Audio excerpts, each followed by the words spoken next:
What's up, guys? This is Truth in the Booth, episode 7, and we're here with one and only late for dinner, Dubbler, Oddity. How you guys been? Pretty good, man. Yep. Awesome, man. So let's get right into it. Let's talk about how you came up, Dubbler. Me? And because you originally started this late for dinner group. I started this late for dinner shit. And I don't know. And I love all the thanks I get. And now, you know, you guys have formed a group, but it wasn't always like that. So let's talk about the origins of it, and then we'll talk about your backgrounds and whatnot. I mean, it's simple. Like, you know, my name is Dubbler, and you know, I was rapping for a little bit, and I got connected with these cats from Macrify. They were like doing big things out here, doing big shows, Professor Def, all them, and there was no hip hop. It was like I got out of prison in 2006, and all I wanted to do was rap. I met Jordan from Fortunate Youth. He was in OPS at the time, and he told me about his new band. I went and hung out with them. I met Def. That was that. I got on a Common Ground show, do some sneaky actions that I had to pull. And my name was Dubbler on the bill. And back then they hung around with this kid named J-Dub, and Def was like, "You gotta change your name." And I was like, "Fuck that, I ain't changing my name." No. And That's a hard thing. I was like, you know, thought about it. I was like, you know what? Call me late for dinner. And it stuck. People liked it. It stuck. It was originally me and my brother, who was my DJ at the time. I didn't have any beats, so I was taking, all my beats were on wax. I would just get instrumentals on vinyl, flip some shit to it. Yeah, I've heard about that. You and know, that was Cat that. P used to rip shit. Yeah, you know, I've worked with a couple people, but it was my brother mostly, Okay. and we called him DJ Shitty Dick. So it was Dubbler and DJ Shitty Dick. That's and, definitely original.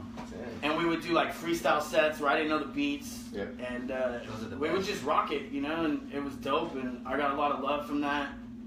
And then changed the name to Late for Dinner and made the album, Blame It on the Economy. I was still going through a lot of legal issues at the time. I ain't been to jail in over 6 years now. What's up? Yeah, so I got out of jail and dropped Blame It on the Economy like in a week. It was insane. I had so much help from all the Macrify people. Mike Biggs did all the artwork. It was sick. And then I went on tour with my boy America. We hit a bunch of open mics all over the country. And then I was like, this is what I want to do. So I kept going. I had this album called Sugar Mama that was supposed to come out. I was supposed to get signed to some label. It didn't happen, of course. My computer failed. We were in Reno somewhere. My computer died. I lost all that music. Wow. Came back to Vegas. Was homeless for a little bit. Dropped more pizza, or free pizza. That changed my life because to this day that's still my best album. People love that shit. I get people hitting me up all the time. I'm like, oh man, I still love that. Like, and then did more pizza. Went to Alaska, got a little paper, came back, totally revamped the Late for Dinner image. Brought on Turns Up Tom, Oddity. Yep. Got E-Doc to be our full-time DJ, and you know, sky's the limit from there. Yeah. So how did you get involved? How did you? How did he approach you, and what happened? Well, it's crazy because when I first started rapping, I would go to the open mic at Money Place, and they had the artist page. Every Thursday. That's right. They had an artist page online, and I started looking up at the hip hop, and I would listen to everybody, and I found Dubbler. Okay. And I remember the first album I found was Free Pizza. It was a free download, and I listened to it like front to back, like over and over and over. I was just like, fuck, because it was unlike any of the local music I had heard. Right. And met him at a couple shows, and I wanted to collaborate with him one time. He told me, he's like, yeah, just talk to my brother, we'll work something out. And then it's crazy actually. I have a flyer still from the first show. We were both on it as separate acts, and then he just hit me up one day and was like, yo dude, he's like man, you can write, dude, come by the house. He's like, let's hang out and spit some bars. And from there, just rest is history. The beginning. Yeah.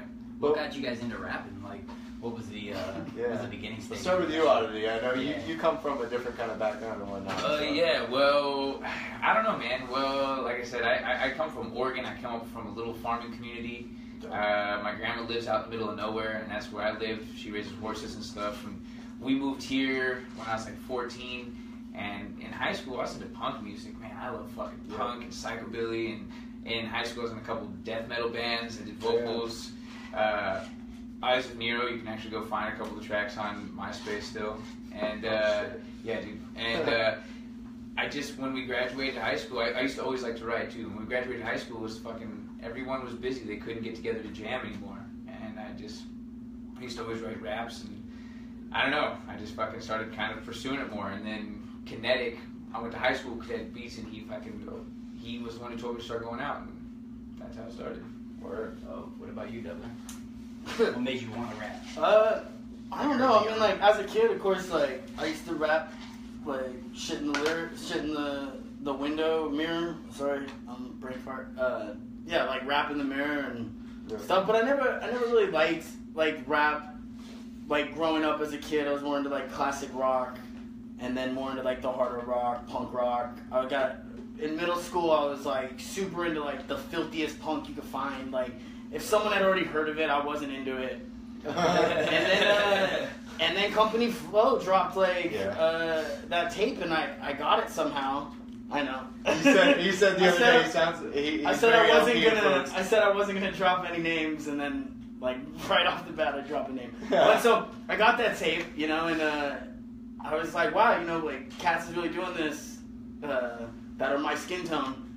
And I don't know, I still was into the punk, but I would always freestyle. Like, when we were in a band called Squirt Gun Terrorists, shout out to Nate, and we would just freestyle. Like, I would record the drumming tracks over his guitar, and then I would go back on the 4-track and just freestyle over it.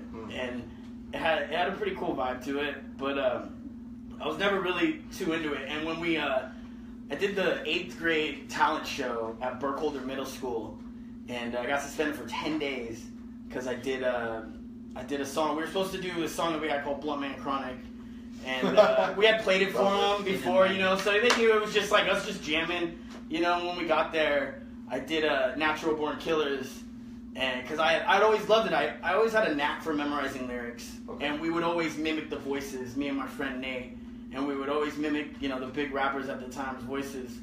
And so we did Natural Born Killers, and it was nuts, man. Like, the whole school got crazy because, you know, full band, and we were just some kids, and like, chairs got thrown, and I got suspended for 10 days. They said I incited a riot, so that was pretty cool.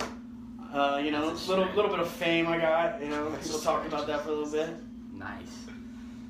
But then I just started rapping more and more. I got turntables, and would just buy records and get records. Like, I met Amino from Polyhilo, like, when I was still young. And one day he had a huge record sale. Some dude fucked him over, and he had all these records and sold them all to a bunch of cats. And I know I got like 10 crates that day. Yeah. And I mean, still to this day I got those records, and there's some classic joints in there. That's a lot of work. But yeah, 10 crates. There's got to be something there. I just rap, you know.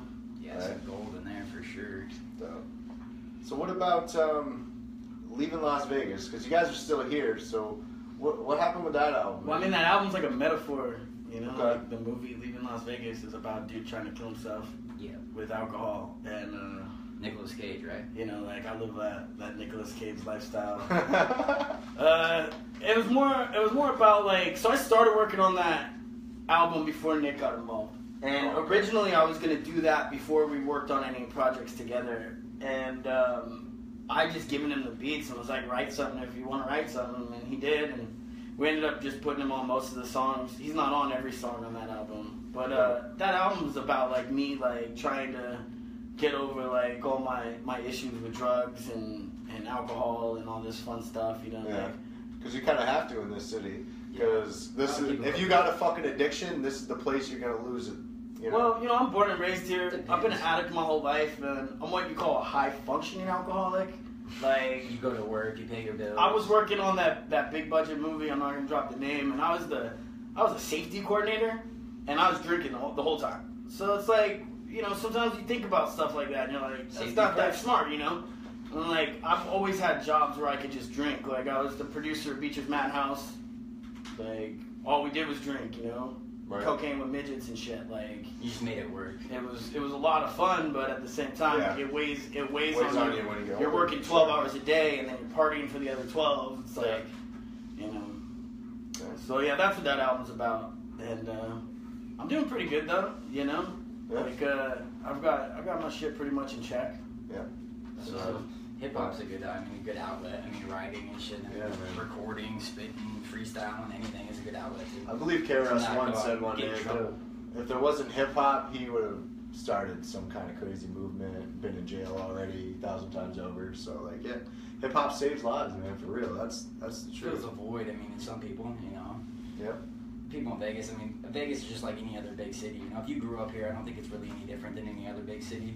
Yeah. Yeah, still urban. But I mean, you can get anything here just like you can get anything anywhere. So Oh, I mean, yeah, it's kind of you take yourself wherever you go. You know, so basically, if you're not okay with yourself, it doesn't matter where you go. You can, even if you leave That's Vegas, true. like, I left Vegas quite a few times. I always end up coming back because it's home. You know. I would say like not just hip hop though. Like any type of writing is Yeah. therapeutic. Like Yeah. you could write country music Yeah. and it's therapeutic. Like I find it funny though. Like new country is like super rap. Like Yeah, these cats are like trying to fucking rap. can't stand it. There, yep. It's so cute. Can't stand it. It's like, come on, dude. It's And they're like the most no. racist motherfuckers in the world, and you're just like, oh, it's so great. I know. I fucking Straight love hate rap. 2017. No. It's so hypocritical. It's so good. Yeah. It's gonna be better than. It's straight 2016. comedy. Everything is comedy now. Yeah. You can't take anything seriously because if you do, you're you're gonna get pissed off because Yeah. it's supposed to be comedy. Like they said, like that girl's gonna be a millionaire soon. They're like, catch me outside, bitch. Like she's about to be a millionaire because she's getting $100,000 in endorsements. It's like, what the fuck is wrong with you people? Like for real, like how do you even let that be a thing? You know what I mean? Like you wouldn't want to see me on Maury when I was 14. I had so much damn angst. Like this shit was crazy. Like Well, and they egg you on too. You know what I mean? They're like, oh yeah, make sure you air it out. You know what I mean? and Like, especially lay like out the talking like tensions. that. I talked like that. You know what I mean? Like that's I don't know. That shit's crazy. Shit. Yeah, Carter. It's like Like literally life imitating art. You know? Yeah. Like we've watched that shit. Right. So what about this upcoming project? 9 to 5. Yeah. Yeah, this is gonna be amazing. It's the most money I've ever put into making a project. Okay. Most time. I know money's not the most important thing, but when you get to a certain level, money is a huge thing. Yes. You can't do anything in this industry without money. Everything costs money, so you have to get money in return. Mhm. But it's a real fun process right now. It's a little nerve-wracking. I don't have a release date yet, but I would say we're at least halfway done. We have like Dope. 6 or 7 songs fully recorded and being mixed right now. Awesome. We got some cool features. I'm still working out some final details of getting some more features in. Dope.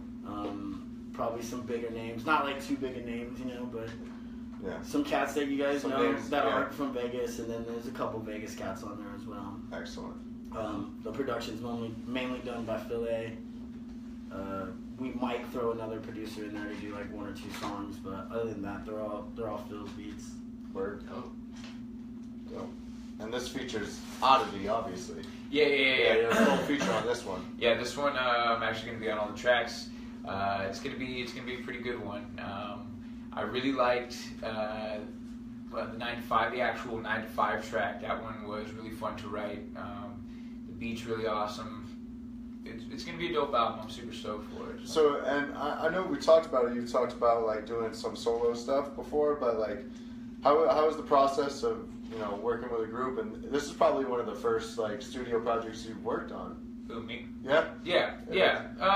It's cool. I like it. I mean, I still write stuff by myself, but I like the music that we make together. And Yep. like doing a live show is Exhilarated, man. yeah. When you've got two people to go back and forth and that energy to vibe off each other, I enjoy it a lot more than being up there by myself. Yeah. You know what I mean? And if you guys ever get a chance, check these guys out. They perform all over the city. Dope live show. I mean, we're performing tonight. Y'all Yeah, can just come Oh on yeah, down yeah, tonight. yeah. That's right. Tonight. Yeah, they got a house show. It's What's the details? Tell us about it. It's a house downtown. It's the Lotus House. My boy Sky and Cecil, they're local B-boys. They go by Culturegeist. They get the fuck down, but they build like a wrestling ring. They're gonna do some lucha wrestling. We're gonna actually be filming a video for our first single there, and I don't really want to give too much information away, but it's gonna be pretty funny. And if you want, actually, we're hiring for casting. We need 2 people to play hip hop cops. So if you got the cop look, you know, shoot me a little message, holler at me, and let's get you in this video. Oh, awesome. You guys have been in rock in Vegas for a long time. Like, take us through the progression, how you've seen like the game change. Because you said like when you first started rapping, there was nothing here. A lot of my homies actually left when they started their careers or whatever. I'm sure my situation is going to be a lot different than his. Yeah. So you know, you should probably go first on that one. Well, yeah. Like, what's some shit you've seen that, you know, how have you seen this progress since you've been in this city? Well, I feel like when I first started rapping, it was, at least in the city, it was like, there wasn't a whole lot of names that I knew outright, right. You know, or anyone that was like enough to like stick in my head. But I feel like I've been in the scene since 2012, and I feel like now there's a lot of names or a lot of people that I enjoy actually like seeing on stage and listening to. I feel like it's gotten a little bit bigger. People are starting to get a little more open-minded. I feel like more people are starting to reach out and work with each other. But again, my view's only limited. I've only been in the scene for about 5 years now. So, but where I was at compared to when I started, you know, making music with Dubbler, like I saw a huge like.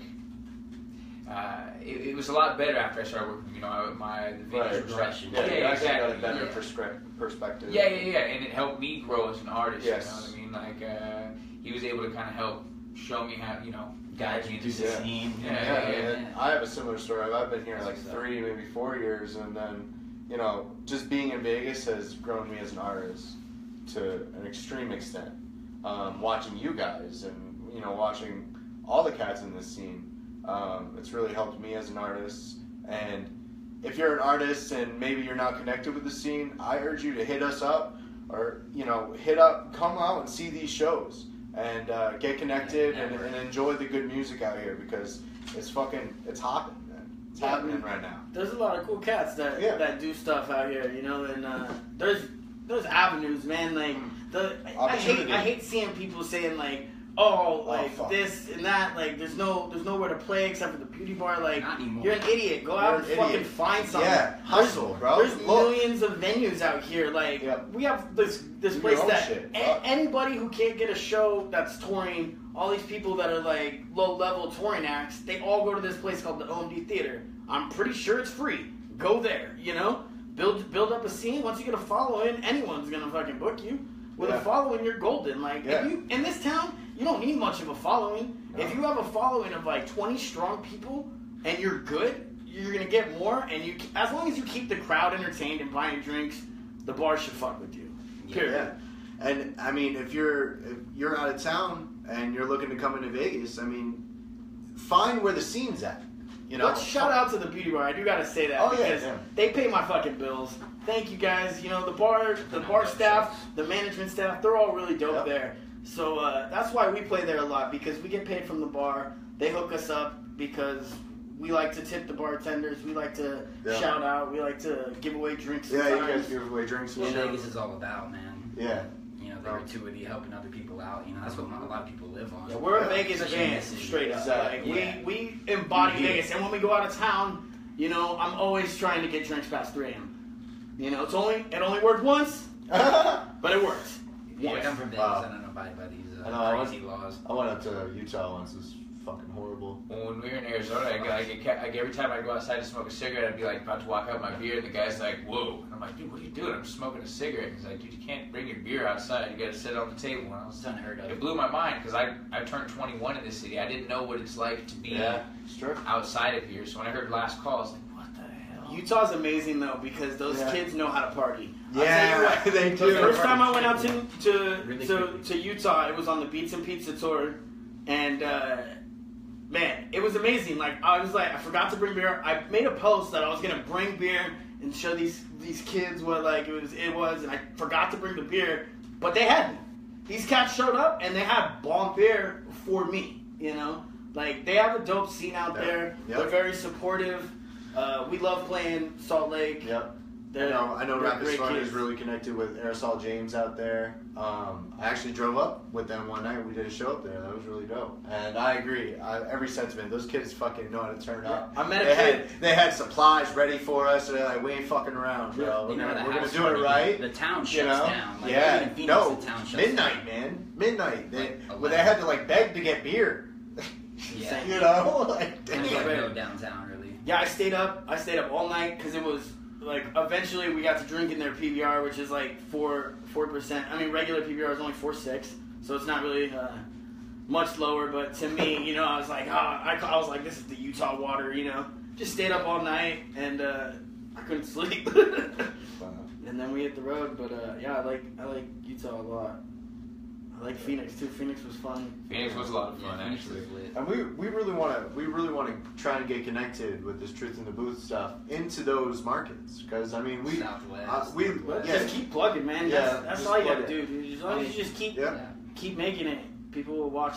Yep. Yeah. And I've been sharing this stuff and all I found the groups where they're hip hop scenes and I've had some love from cats from New Mexico, Arizona, Utah. So I mean, I'd love to go out there and have this also be an outlet for them to share their shit. One of the main things in this industry right now. Nowadays, it ain't even like that because there really is no industry. If you're not selling 100,000 records, you're not gonna get signed.